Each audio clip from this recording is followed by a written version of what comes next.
తెలంగాణ ప్రజలందరికీ నమస్కారం. ఈరోజు ఎన్ఫోర్స్మెంట్ డైరెక్టరేట్ కార్యాలయంలో మనం ఉన్నాము. ముఖ్యమంత్రి మరియు ఆయన సోదరులు, ఉప ముఖ్యమంత్రి మరియు ఆయన సతీమణి, ఈ నలుగురు పైన ఇంకా కొంతమంది ఇలా ఇన్వాల్వ్ అయిన వారిపైన ఈరోజు ఈడీలో కేసు పెట్టడం జరిగింది. ముఖ్యంగా ఏంటంటే ఈ తెలంగాణలో వివిధ రకాల స్కామ్లలో ఈరోజు కమిషన్లు కానీ ప్రాజెక్టులలో కానీ ఏదైతే కమిషన్లు సంపాదించారో అక్రమంగా సంపాదించిన డబ్బును మొత్తం ఈరోజు దేశానికి తరలి వెళుతూ ఉన్నది. దానిపైన మీరు ఎంక్వైరీ చేయాలి అని ఈరోజు నేను ఇవ్వడం జరిగింది. ముఖ్యంగా కొన్ని నేను ఈ మధ్యలో తీసిన నిన్నటిదాకా ఒక సామాన్య కుటుంబానికి చెందినటువంటి అనుముల రేవంత్ రెడ్డి గారి సోదరుడు కొండలరెడ్డి గారు, రేవంత్ రెడ్డి గారు మరి అమెరికాకు వెళ్ళే వారం రోజుల ముందే ఈయన అమెరికాకి వెళ్ళిపోతారు. ఒక కుటుంబ సభ్యుడిని ప్రతిజ్ఞ ఏమని చేసినావు, నేను నా కుటుంబస్తులకు కానీ ఎవరికి కూడా నేను వాళ్ళ సపోర్ట్ ఎవరిని కూడా నేను నా పవర్ వాడనని చెప్పి నువ్వు ప్రమాణం చేస్తావు ముఖ్యమంత్రిగా. ఈరోజు నీ సోదరుడు నీకంటే ముందు ఆ దేశానికి ఎట్లా పోతాడు, ఏ విధంగా ఉంటాడు అంటే సోదరుడు మామూలుగా ట్రిప్ కోసం పోతే ఓకే, కానీ నీ సోదరుడు సామాన్యుడు కాదు కదా. ఇగో ఇక్కడ ఆయన బయోడేటా ఉన్నది. ఒకటి, ఆయన యుఎస్ ఇండియా ఈయన ఇండస్ట్రియల్ బిల్డింగ్ అని పెట్టిండ్రు. Delighted to welcome mister Ashish Agarwal, executive director కిమ్టే and miss Kondalreddy Anumula chairman. దేనికి చైర్మన్ మీరు చూడండి. ఇప్పుడు వీళ్ళ కథలు మామూలుగా లేదు. ఇగో దేనికి చైర్మన్ చూడండి. ఇది అసలు కంపెనీ ఎప్పుడు పెట్టిండ్రు, ఏంటిది, ఎక్కడికి వెళ్ళి వచ్చిందో ఒకసారి మనం చూస్తే ఈరోజు కొండలరెడ్డి గారు ఎవరంటే ఇప్పుడు ఇండస్ట్రియలిస్ట్ అంట, బిల్డింగ్ ఇండియాస్ ఏరోస్పేస్ అంట, డిఫెన్స్ అంట. డిఫెన్స్ ఈయనకి ఎక్కడ సంబంధం అంది, డిఫెన్స్ వ్యాపారంలో ఎక్కడ పోయింది, డిఫెన్స్ ఇండస్ట్రీలో ఏ విధంగా ఎంటర్ అయింది ఈరోజు.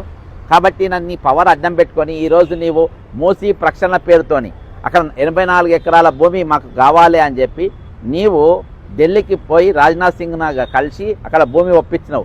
అదే తీరుగా నీ తమ్ముని కూడా వ్యాపారంలో ఈరోజు ఎంటర్ చేసినటువంటి పరిస్థితి. మరి ఈరోజు నేను వెళ్ళడాన్ని బీజేపీ వాళ్ళు అడ్డుకున్నారు అని అంటావు. బీజేపీ వాళ్ళు నీకు అడ్డుకుంటే ఈరోజు 84 ఎకరాల భూమి అక్కడ ఎందుకు ఇస్తారు? ఈరోజు నీ తమ్ముడిని మరి డిఫెన్స్ రంగంలో వ్యాపారాలకు ఎందుకు ఎంటర్ కానిస్తారు? ఈరోజు అంతేకాకుండా మరి నీ వ్యాపారం పెంచుకోవడానికి నీ నల్లధనాన్ని ఈరోజు అక్కడికి తరలి వెళ్ళించడానికి వీళ్ళందరూ ఏ విధంగా సపోర్ట్ చేస్తారు అనేది ఇవి ఉన్నది. ఇక సరే, ఇంకా కొన్ని ఉన్నాయి, అవి మనం చూసే ముందు అసలు ఇప్పటి వరకు నేను ఎన్ని కేసులు ఇక్కడ పెట్టినా ఈ ప్రభుత్వం వచ్చిన తర్వాత అని మనం చూస్తే అమృత్ 2.0 ఇది 1,137 కోట్ల రూపాయల అక్రమంగా జరిగినటువంటి టెండర్. ఇందులో సృజన్ అంటే రేవంత్ రెడ్డి గారి బావమరిది సృజన్ ఎవరంటే సృజన్ గారు, కల్వకుంట్ల కవిత గారు మరియు రేవంత్ రెడ్డి గారు మరి విందుల గారు, వీళ్ళు నలుగురు కలిసి పెట్టినటువంటి కంపెనీ ఇది. అడికోర్ ఇన్ఫ్రాస్ట్రక్చర్ కల్వకుంట్ల కవిత, అనుముల రేవంత్ రెడ్డి గారు, సృజన్ గారు మరియు కవిత ఫ్రెండ్ విందుల గారు, వీళ్ళు నలుగురు పెట్టినటువంటి కంపెనీ అడికోర్ ఇన్ఫ్రాస్ట్రక్చర్.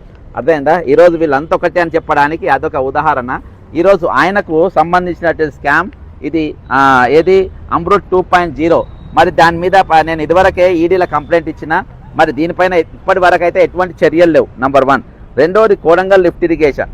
ఇది దాదాపు ఒక 4,000 కోట్లది, ఒక 2,000 కోట్లు చెరి 1,135 కోట్ల రూపాయలు ఇద్దరికి ఇవ్వడం జరిగింది.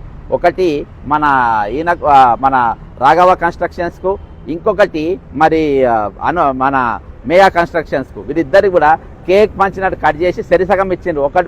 0.1% తేడాతోని ఇద్దరు కూడా వర్క్ ఇచ్చిండ్రు. దీనిపైన నేను హైకోర్టులో వేస్తే మీకు రేవంత్ రెడ్డి గారి గొడవ ఉంది కాబట్టి కేసు మేము తీసుకుంటలేమని నా పిల్ రిజెక్ట్ చేసిండ్రు హైకోర్టు న్యాయమూర్తి గారు. సరే, ఏది ఏమైనప్పటికీ ఈరోజు ఇది కూడా ఇందులో పెండింగ్లో ఉంది. అంతేకాకుండా టీఎస్ఆర్టీసీలో మరి బస్సుల కొనుగోలు మెగా కృష్ణారెడ్డికి ఇవ్వడం జరిగింది. మరి ఇది ఎంతకు కొన్నారు, యాక్చువల్ మార్కెట్ ప్రైస్ ఎంత, అసలు మెగా కృష్ణారెడ్డి అంటే ఒక ఏది బస్సుల కంపెనీ ఆయనకు ఉన్నదా, లేకుంటే ఆయనకే ఎందుకు ఇచ్చిండ్రు, ఈయనకెళ్ళి వచ్చిన కమిషన్లు. ఇక allegations of 20% commission from contractor. ఈరోజు కాంట్రాక్టర్లకు వెళ్ళి 20% దాదాపు 200 మంది కాంట్రాక్టర్లు బట్టి విక్రమార్క గారి కార్యాలయం ముందు సెక్రటరియట్ లోపల మరి ధర్నా చేసిన మా బిల్లులు మాకు ఇవ్వమని చెప్పి. అయితే వాళ్ళందరూ ఈరోజు మమ్మల్ని కమిషన్లు అడుగుతున్నారని చెప్పి బాజాప్తా నడిచినటువంటి పరిస్థితి. ఇక ఇందులో మనము పోకూరి సుబ్బారావు అని ఎవరైతే ఆయన దమ్మం పెట్టుకుందో ఆయన 4 కోట్ల వర్క్ ఏదో చేసిండు. ఆ వర్క్ సంబంధించిన బిల్లు కావాలి, ఆయనకు 4 కోట్ల బిల్లు రావాలి. దానికోసము ఆయన మల్లు నందిని గారి దగ్గరికి వెళ్ళి అడిగితే ఆమె 40 లక్షల కమిషన్ అడిగిందంట. అయితే ఆయన నేను బిల్లు వచ్చినాక ఇస్తా అని చెప్పిందంట. లేదు ముందే ఇవ్వాలని చెప్పిందంట ఈమె. దాంతో ఆయన బిల్లు రాక మనస్తాపం చేసి పోయిన సంవత్సరం ఆయన చనిపోయింది. ఇక అర్థమైందా, ఆయన చనిపోయిండు. అయితే ఈ విధంగా అనేకమైన లావాదేవీలు వీళ్ళ మధ్యలో. అంతేకాకుండా మరి బట్టి విక్రమార్క గారికి ఇంకొక అత్యంత సన్నిహితుడు ఒక ఎన్ఆర్ఐ, ఆయన పేరు పసుమర్తి కేశవులు. ఈ పసుమర్తి కేశవులు ఒక కుమార్తెకు కొడుకు పెళ్లికి ఇటీవల బట్టి విక్రమార్క గారు ప్రత్యేకమైన హెలికాప్టర్ తీసుకొని అక్కడ ప్రజల ధనంతో హెలికాప్టర్ తీసుకొని అక్కడ ఈ వివాహానికి వెళ్ళడం జరిగింది. అంతేకాకుండా ఈయన వివిధ రూపాలలో సంపాదించిన కమిషన్ల పైసలన్నీ కూడా కేశవులు గారికి బినామీ కంపెనీలకు ఆయన పెట్టుబడులు పెట్టిండ్రు ఈయన ద్వారా. కాబట్టి ఇక్కడ ఎంక్వైరీ చేయాలి, ఎన్ని డబ్బులు అక్కడికి పోయినాయి, ఇక్కడికి వెళ్ళి ఎంత ఆయన పోయేటప్పుడు ఎంత ఇచ్చి పంపినరు, వీళ్ళ ఫ్యామిలీ పోయి ఎంత తప్పు తీసుకొని పోయినరు, నిజంగా వీళ్ళు అక్కడ ఎయిర్పోర్ట్లో పట్టుపడ్డప్పుడు నిజంగా వీళ్ళ పైన చర్యలు జరిగినాయి, ఏమైనా యాక్షన్ తీసుకున్నారా అనేది కూడా ఎంక్వైరీ చేయాల్సిన అవసరం ఈరోజు దానిపైన ఉందని చెప్పేసి నేను విజ్ఞప్తి చేస్తున్నా. అయితే నాకు తెలిసింది ఏంటంటే పసుమర్తి కేశవులు అన్నట్టు ఆయన ఈరోజు అక్కడ రియల్ ఎస్టేట్ చేస్తారు, ఐటీ కంపెనీలు కూడా అక్కడ నడుపుతూ ఉన్నాడు, కాలిఫోర్నియాలో ఉన్నాయని చెప్పేసి నాకు వచ్చిన సమాచారం. కాబట్టి దీనిపైన ఈడీ ఖచ్చితంగా దీనిపైన మీరు చర్యలు చేపట్టాలని కోరుతున్నా. అంతేకాకుండా రేవంత్ రెడ్డి గారి తమ్మునికి మరి రావిరియాలలో ట్రాన్స్కాట్ అడ్వాన్స్ టెరాక్సెట్ అడ్వాన్స్ సిస్టమ్స్ ప్రైవేట్ లిమిటెడ్కు 7 కోట్లు భూములు ఏదో వాళ్ళకి ఇచ్చిందని చెప్పేసి ఇటీవల రావడం జరిగింది. అంతేకాకుండా ఈయనకున్న ఫైనాన్షియల్ కెపాసిటీ ఏందో చెప్పాల్సిన అవసరం ఉందని చేసిన. అంతేకాకుండా జగదీశ్వర్ రెడ్డి అని ఇంకో తమ్ముడు ఈరోజు ఈయన MC derived public record show that Swachh Biogreen private limited what incorporated 21 July 2024 అని చెప్పి ఈయన ఒక కంపెనీ దాదాపు 1000 కోట్లు దానికి ప్రపోజల్ ఉందంట. అంతేకాకుండా మూసీ రివర్ ఫ్రంట్ ఏదైతే మూసీ బ్యూటిఫికేషన్ ఉందో మంది అందులో జరిగినటువంటి పనులు, అందులో జరిగినటువంటి అక్రమాలు ఈరోజు అక్కడ చాలామందికి నేను ఏమంటున్నా అంటే the Musi reservation programme involves large public expenditure infrastructure contracts and transactions and proposed development along the river corridor. I request ED to examine DPRలు, దాని DPRలు చూడమన్నా, ఎస్టిమేషన్ చూడమన్నా, లోన్లు చూడమన్నా, ఫండింగ్ చూడమన్నా, కాంట్రాక్టర్ లెవెల్లో చూడమన్నా, ఇవన్నీ కూడా ఎంక్వైరీ చేయాల్సిన బాధ్యత మీ పైన ఉందని చెప్పేసి వాళ్ళకి ఇవ్వడం జరిగింది.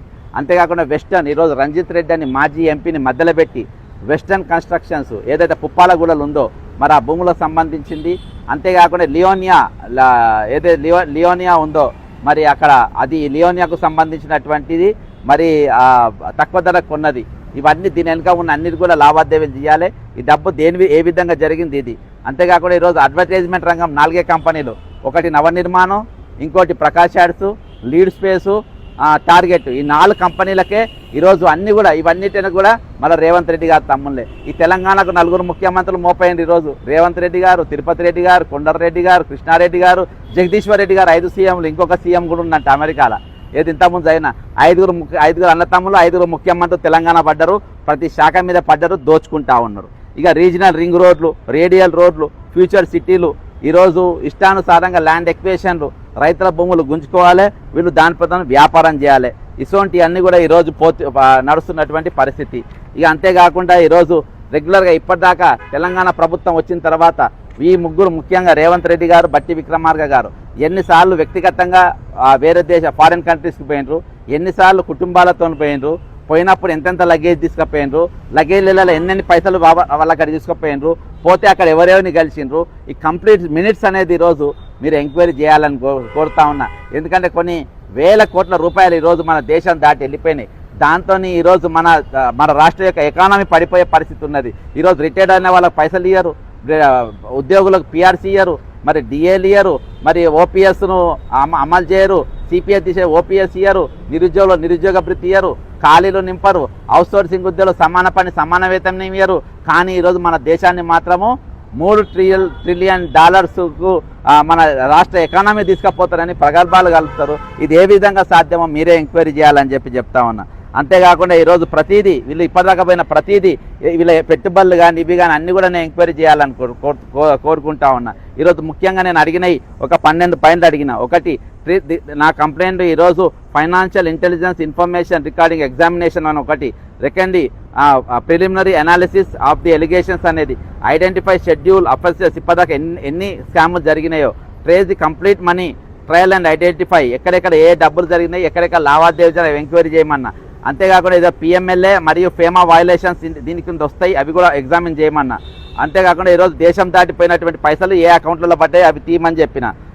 షెల్ కంపెనీలు ఎన్ని పెట్టినరు దాని ఎవిడెన్స్ దాని వారెంట్లు చూడమని చెప్పిన. ఫైనాన్షియల్ డిజిటల్ ఎవిడెన్స్లు కూడా తీయమని చెప్పిన. ఈరోజు ఇన్వెస్టిగేటివ్ ఏజెన్సీకి తప్పచెప్పాలని చెప్పిన. Provisionally attach SS wherever statutory require అంత పిఎంఎల్ఏ ఇది కూడా తీయమని చెప్పిన. ప్రొసీడింగ్స్ వేరెవర్ లీగలీ వారెంటెడ్ అది కూడా తీయమన్నా. Inform the complaint of action taken in the applicable law ఇవన్నీ కూడా తీయమని చెప్పి ఈరోజు ఒక సుదీర్ఘమైన ఫిర్యాదు ఇవ్వడం జరిగింది. నిజంగా తెలంగాణని ఈరోజు పేదరికంలో నెట్టి తెలంగాణలో నిరుద్యోగం పెంచి తెలంగాణలో ఈరోజు రైతులను ఆత్మహత్యలు చేసుకున్న తట్టుగా చేసి నిరుద్యోగులు ఆత్మహత్యలు చేసుకున్న తట్టు వేసి ఈరోజు కాంట్రాక్టర్లు ఆత్మహత్యలు చేసుకున్న చేసి ఈరోజు రకరకాల చట్టాలు 22A అని ఈ విధంగా రకరకాల రోజుకొక చట్టం తీసుకొని వచ్చి భూములు గుంజుకొని ఈరోజు తెలంగాణ ప్రజలను ఏ విధంగా కష్టపెడుతుందో చూస్తూ ఉన్నాం. కాబట్టి ఇవన్నిటి మధ్యలో ఈరోజు ఈడీ మీరు చాలా ఇంపార్టెంట్ రోల్ మీ పైన ఉన్నది. నిజంగా మీ మీద అక్కసుంటే లండన్కే బోనిచ్చేటోళ్ళు కాదు. అలాంటిది ఈరోజు మీరు లండన్కు బోనిచ్చిందంటే అమెరికా వాళ్ళే FBI వాళ్ళు ఇక్కడికి వస్తే మేము అరెస్ట్ చేస్తాము, వీళ్ళు డిఫెన్స్ డీల్లలో ఉన్నారు. ఆల్రెడీ ఈయన మీద మొన్ననే సుప్రీంకోర్టులో ఒక కేసు వచ్చింది. అందులో 89 కేసులు ఉన్న ఒక క్రిమినల్ మా దేశానికి రానియమని చెప్పేసి మినిస్ట్రీ ఆఫ్ ఎక్స్టర్నల్ అఫైర్స్కు అమెరికా ఎక్స్టర్నల్ అఫైర్స్ వాళ్ళు చెప్పడం వల్ల ఈరోజు ఆ ప్రోగ్రాం ఆపడం జరిగింది. ఈరోజు మీరు నేను ఒకటే అడుగుతా ఉన్నా, రేవంత్ రెడ్డి గారు మరి మీరు హరీష్ రావు గారు KTR గారు అసౌద్దీన్ ఓవైసీ కూతురు పెళ్ళ మీరు కలుసుకున్నారా లేదా? కలుసుకుంటే మీరు మాట్లాడుకున్నారా, తన్నుకున్నారా, కొట్టుకున్నారా? మీరు ముగ్గురు ఏం మాట్లాడుకున్నారు? అంతేకాకుండా గతంలో కూడా ఒకటి ఉన్నది ఏంటంటే బట్టి విక్రమార్క గారి పాదయాత్రకు హరీష్ రావు గారు ఫండింగ్ ఇచ్చిందని ఒక గ్రైనేడ్ కంపెనీ ద్వారా అతనికి ఆ పాదయాత్ర పైసలు ఇచ్చిందనేది ఆరోపణ కాదు, ఇది వాస్తవమా కాదా ఇది అమరవీల సాక్షిగా మీరు ప్రమాణం చేసి చెప్పాలని చెప్తున్నా.